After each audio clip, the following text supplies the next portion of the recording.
ಎಲ್ರಿಗೂ ನಮಸ್ಕಾರ. ರಶ್ಮಿ ಧ್ವನಿ ಕನ್ನಡ ಯೂಟ್ಯೂಬ್ ಚಾನಲ್ಗೆ ಎಲ್ರಿಗೂ ಸ್ವಾಗತ. ನನ್ನೆಲ್ಲ ಆತ್ಮೀಯ ಪ್ರೀತಿ 8ನೇ ತರಗತಿಯ ಮುದ್ದು ಮಕ್ಕಳೇ, ಈ ದಿನದ ಕನ್ನಡ ತರಗತಿಗೆ ನಿಮ್ಮೆಲ್ಲರಿಗೂ ಸ್ವಾಗತ.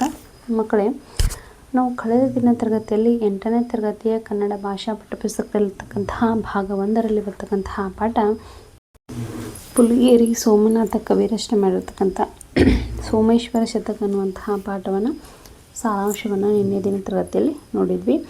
ಇಂದಿನ ತರಗತಿಯಲ್ಲಿ ಆ ಪಾಠದ ಸಂಪೂರ್ಣ ಪ್ರಶ್ನೋತ್ತರಗಳನ್ನು ಅಭ್ಯಾಸ ಮಾಡೋಣ.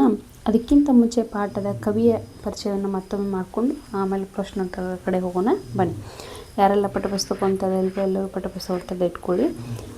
ಪಾಠ 4 ಸೋಮೇಶ್ವರ ಶತಕ, ಪುಲಿಗೇರಿ ಸೋಮನಾಥ ಅವರ ಕವಿ ಪರಿಚಯವನ್ನು ನೋಡಿಕೊಂಡು ಆಮೇಲೆ ಪ್ರಶ್ನೋತ್ತರಗಳ ಬಗ್ಗೆ ಗಮನ ಹರಿಸೋಣ. ಕೃತಿಕಾರರ ಪರಿಚಯ. ಪುಲಿಗೇರಿ ಸೋಮನಾಥ ಸುಮಾರು 1799 ಧಾರವಾಡ ಜಿಲ್ಲೆಯ ಸಿರಹಟ್ಟಿ ತಾಲೂಕಿನ ಪುಲಿಗೇರಿಯವನು. ಪುಲಿಗೇರಿ ಸೋಮನಾಥನೆಂದೇ ಪ್ರಸಿದ್ಧಿ.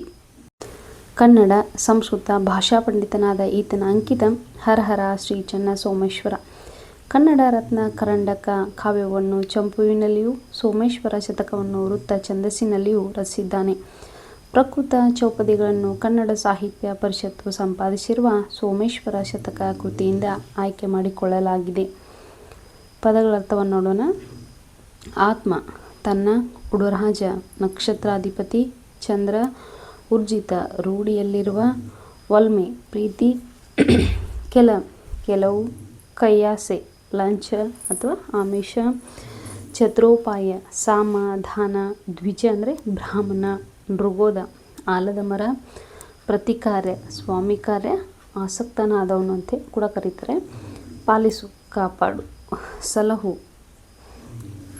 ಪೆರ್ಚು ಅಂದರೆ ಹೆಚ್ಚು, ವೃದ್ಧಿಸು, ಪೆರ್ಮರ ಅಂದರೆ ದೊಡ್ಡದಾಗಿರ್ತಕ್ಕಂತಹ ಮರ, ಪೊರೆ, ಕಾಪಾಡು, ಬಲ್ಲಿದ, ಬಲಿಷ್ಠ, ಹನುಮಂತ, ಭಜಕ, ಪೂಜಿಸುವವನು, ಭಟ, ಸೈನಿಕ, ಮಿಡಿ, ಹಿಚು, ವರ್ಣ, ಅಕ್ಷರ, ಋತಿ, ನಿಯಮ ಉಳ್ಳವನು, ಮುನಿ, ತಪಸ್ವಿ, ಶ್ರುತಿ, ವೇದ, ಸಂಪನ್ನ, ಗುಣಶಾಲಿ, ಸಾಧನ, ಸಹಾಯ. 8ನೇ ತರಗತಿ ಕನ್ನಡ ಪಾಠ 4 ಸೋಮೇಶ್ವರ ಶತಕ, ಪುಲಿಗೇರಿ ಸೋಮನಾಥ. ಅಭ್ಯಾಸ ಪ್ರಶ್ನೋತ್ತರಗಳು. ಕೊಟ್ಟಿರುವ ಪ್ರಶ್ನೆಗಳಿಗೆ ಒಂದು ವಾಕ್ಯದಲ್ಲಿ ಉತ್ತರಿಸಿ. ಮೊದಲನೇ ಪ್ರಶ್ನೆ, ನಿಜವಾದ ಬಂಧು ಯಾರು? ಉತ್ತರ, ಹಿತವನ್ನು ತೋರುವವನೇ ನಿಜವಾದ ಬಂಧು.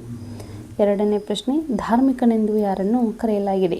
ಉತ್ತರ, ತಂದೆ ತಾಯಿಯರನ್ನು ಧರ್ಮದಿಂದ ಪೋಷಿಸಿ ಕಾಪಾಡುವವನನ್ನು ಧಾರ್ಮಿಕನೆಂದು ಕರೆಯಲಾಗಿದೆ. 3, ರಾಜನಾದವನ ಕರ್ತವ್ಯವೇನು? ಉತ್ತರ, ಪ್ರಜೆಗಳನ್ನು ಶ್ರಮವಿಲ್ಲದೆ ಅಥವಾ ಆಯಾಸವಿಲ್ಲದೆ ಪರಿಪಾಲಿಸುವುದು ರಾಜನಾದವನ ಕರ್ತವ್ಯವಾಗಿದೆ. 4, ಆಲದ ಮರದ ಬೀಜ ಸಿಡಿದು ಭೂಮಿಗೆ ಬಿದ್ದು ಏನಾಗುತ್ತದೆ? ಉತ್ತರ, ಆಲದ ಮರದ ಸಣ್ಣ ಬೀಜ ಸಿಡಿದು ಭೂಮಿಗೆ ಬಿದ್ದು ಬೆಳೆದು ದೊಡ್ಡ ಆಲದ ಮರ ಆಗುತ್ತದೆ, ಲೋಕದಲ್ಲಿ ಎತ್ತರಕ್ಕೆ ಬೆಳೆಯುತ್ತದೆ. 5ನೇ ಪ್ರಶ್ನೆ, ಪುಲಿಗೇರಿ ಸೋಮನಾಥನ ಅಂಕಿತನಾಮವೇನು? ಉತ್ತರ, ಪುಲಿಗೇರಿ ಸೋಮನಾಥನ ಅಂಕಿತನಾಮ ಹರಹರ ಶ್ರೀ ಚೆನ್ನ ಸೋಮೇಶ್ವರ. ಕೊಟ್ಟಿರುವ ಪ್ರಶ್ನೆಗಳಿಗೆ 2-3 ವಾಕ್ಯಗಳಲ್ಲಿ ಉತ್ತರಿಸಿ. ಮೊದಲನೇ ಪ್ರಶ್ನೆ, ಸುವೃತ್ತಿ ಹಾಗೂ ಸುತನ ಬಗ್ಗೆ ಕವಿ ಏನು ಹೇಳಿದ್ದಾನೆ? ಉತ್ತರ, ಸನ್ಮಾರ್ಗದಲ್ಲಿ ನಡೆಯುವ ಅಂದರೆ ಶ್ರುತಿ ಮಾರ್ಗ ಬಡವನು ಸುವೃತ್ತಿಯಾದರೆ ಅವನು ಮಹಾ ಸದ್ಬುದ್ಧಿಯೇ ಪುಣ್ಯದ ಫಲವಾಗಿದೆ. ಹಾಗೆಯೇ ಸದ್ಗತಿಯನ್ನು ತಂದು ಕೊಡುವ ಮಗನೇ ನಿಜವಾದ ಸುತನಾಗಿದ್ದಾನೆ ಎಂದು ಕವಿ ಹೇಳಿದ್ದಾನೆ. ಭಟ ಮತ್ತು ದ್ವಿಜರ ಲಕ್ಷಣಗಳೇನು?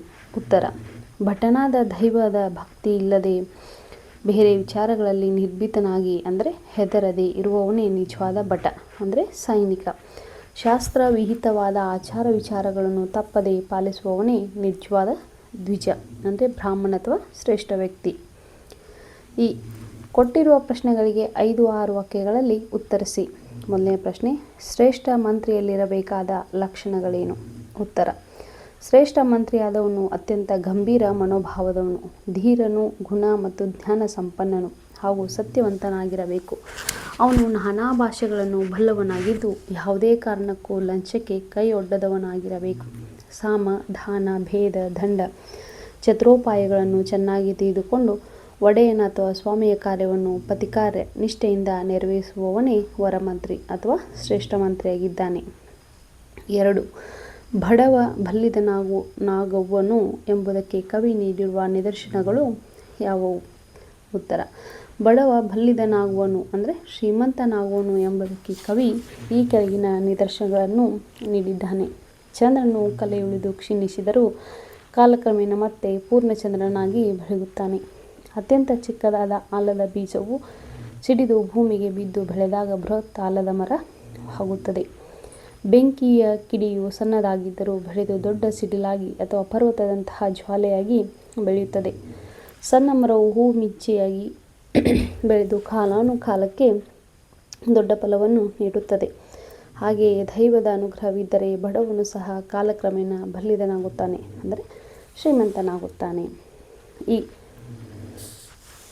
ಸಂದರ್ಭ ಸಹಿತ ಸ್ವಾರಸ್ಯವನ್ನು ವಿವರಿಸಿ. 1. ಸದ್ಧರ್ಮದಾಸತೆಯೇ ಸರ್ವಕ್ಕೆ ಸಾಧನಂ. ಆಯ್ಕೆ: ಈ ಸಾಲನ್ನು ಪುಲಿಗೆರಿ ಸೋಮನಾಥನು ರಚಿಸಿರುವ ಸೋಮೇಶ್ವರ ಶತಕ ಎಂಬ ಕಾವ್ಯದಿಂದ ಆಯ್ದುಕೊಳ್ಳಲಾದ ಸೋಮೇಶ್ವರ ಪಾಠದಿಂದ ತೆಗೆದುಕೊಳ್ಳಲಾಗಿದೆ. ಸಂದರ್ಭ: ಗೃಹಸ್ಥಾಶ್ರಮದಲ್ಲಿ ಮತ್ತು ಜೀವನದಲ್ಲಿ ಪತ್ನಿಯ ಪ್ರಾಮುಖ್ಯತೆಯನ್ನು ವಿವರಿಸುವ ಸಂದರ್ಭದಲ್ಲಿ ಕವಿ ಈ ಮಾತನ್ನು ಹೇಳಿದ್ದಾರೆ. ಸ್ವಾರಸ್ಯ: ಧರ್ಮ ಮಾರ್ಗದಲ್ಲಿ ನಡೆಯುವ, ಪತಿಯ ಹಿತವನ್ನು ಕಾಯುವ ಒಳ್ಳೆಯ ಹೆಂಡತಿಯೇ ಪುರುಷನ ಎಲ್ಲ ಕಾರ್ಯಗಳ ಹಾಗೂ ಸಾಧನೆಗಳ ಮೂಲ ಸಿದ್ಧಿಯಾಗಿದೆ ಎಂಬುದು ಈ ಸಾಲಿನ ಸ್ವಾರಸ್ಯವಾಗಿದೆ. 2. ಅತಿ ಗಂಭೀರನು ಆಧಾರ ಧೀರನು. ಆಯ್ಕೆ: ಈ ಸಾಲನ್ನು ಪುಲಿಗೆರಿ ಸೋಮನಾಥನು ಬರೆದಿರುವ ಸೋಮೇಶ್ವರ ಶತಕ ಕಾವ್ಯದ ಪದ್ಯಭಾಗದಿಂದ ಆಯ್ದುಕೊಳ್ಳಲಾಗಿದೆ. ಸಂದರ್ಭ: ರಾಜ್ಯದ ಮಂತ್ರಿಯಲ್ಲಿರಬೇಕಾದ ಶ್ರೇಷ್ಠ ಗುಣಗಳನ್ನು ಮತ್ತು ಲಕ್ಷಣಗಳನ್ನು ಕವಿ ವಿವರಿಸುವ ಸಂದರ್ಭದಲ್ಲಿ ಈ ಮಾತನ್ನು ಹೇಳಿದ್ದಾರೆ. ಸ್ವಾರಸ್ಯ: ಒಬ್ಬ ಶ್ರೇಷ್ಠ ಮಂತ್ರಿಯಾದವನು ಗಂಭೀರ ಸ್ವಭಾವ, ಉದಾರ ಗುಣ ಮತ್ತು ಧೈರ್ಯಶಾಲಿ ಗುಣಗಳನ್ನು ಮೈಗೂಡಿಸಿಕೊಂಡಿರಬೇಕು ಎಂಬುದನ್ನು ಇಲ್ಲಿ ಅರ್ಥಪೂರ್ಣವಾಗಿ ತಿಳಿಸಲಾಗಿದೆ. 3. ಉಡುರಾಜಂ ಕಳೆಗುಂದಿ ಪೆರ್ಚದಿಹನೆ. ಆಯ್ಕೆ: ಈ ಸಾಲನ್ನು ಪುಲಿಗೆರಿ ಸೋಮನಾಥನು ರಚಿಸಿರುವ ಸೋಮೇಶ್ವರ ಶತಕ ಎಂಬ ಶತಕ ಕಾವ್ಯದಿಂದ ಆರಿಸಿಕೊಳ್ಳಲಾಗಿದೆ. ಸಂದರ್ಭ: ಕಾಲ ಮತ್ತು ದೈವಾನುಗ್ರಹವಿದ್ದರೆ ಬಡವನು ಕೂಡ ಶ್ರೀಮಂತನಾಗಬಹುದು ಎಂಬುದನ್ನು ನಿದರ್ಶನಗಳ ಮೂಲಕ ತಿಳಿಸುವ ಸಂದರ್ಭದಲ್ಲಿ ಕವಿ ಈ ಮಾತನ್ನು ಹೇಳಿದ್ದಾರೆ. ಸ್ವಾರಸ್ಯ: ಆಕಾಶದಲ್ಲಿ ಚಂದ್ರನು ತನ್ನ ಕಳೆಯನ್ನು ಕಳೆದುಕೊಂಡು ಕ್ಷೀಣಿಸಿದರೂ ಮತ್ತೆ ಕಾಲಕ್ರಮೇಣ ವೃದ್ಧಿಯಾಗಿ ಪೂರ್ಣಚಂದ್ರನಾಗಿ ಬೆಳಗುತ್ತಾನೆ. ಹಾಗೆಯೇ ಮನುಷ್ಯನಿಗೆ ಕಷ್ಟ ಬಂದರೂ ದೈವ ಒಲಿದರೆ ಆತ ಬಲ್ಲಿದನಾಗುತ್ತಾನೆ ಎಂಬ ನಂಬಿಕೆಯು ಈ ಸಾಲಿನಲ್ಲಿ ಸ್ವಾರಸ್ಯಪೂರ್ಣವಾಗಿ ವ್ಯಕ್ತವಾಗಿದೆ. ಮೊದಲೆರಡು ಪದಗಳಿಗಿರುವ ಸಂಬಂಧದಂತೆ ಮೂರನೆಯ ಪದಕ್ಕೆ ಸಂಬಂಧಿಸಿದ ಪದ ಬರೆಯಿರಿ. ಕ್ರಮ ಸಂಖ್ಯೆ: ಮೊದಲನೇ ಪದ, ಮೂರನೇ ಪದ, ಸಂಬಂಧಿತ ಪದ ಅಂದರೆ ಉತ್ತರ. ನೋಡಿ, ಮೊದಲೇದು ಮಿಡಿ ಅಂದರೆ ಪಣ್ಣಾಗದೆ, ಎಳವು ಎತ್ತಾಗದೆ. 2. ನೃಗೋದ ಆಲದ ಮರ. ಉಡುರಾಜ ಅಂದರೆ ಚಂದ್ರ, ನಕ್ಷತ್ರಾಧಿಪತಿ. ಭಕ್ತಿಯುಳ್ಳ ಆಗಮ ಸಂಧಿ. ಕಳೆಗುಂದು ಆದೇಶ ಸಂಧಿ. ಕಳೆ ಪ್ಲಸ್ ಕುಂದು ಕಳೆಗುಂದು. ಧರ್ಮ ಅಧರ್ಮ. ಬಡವ ಬಲ್ಲಿದ ಅಥವಾ ಶ್ರೀಮಂತ. ಕಾರ್ಯ ಕಜ್ಜ ಭಕ್ತಿ ಭತ್ತಿ.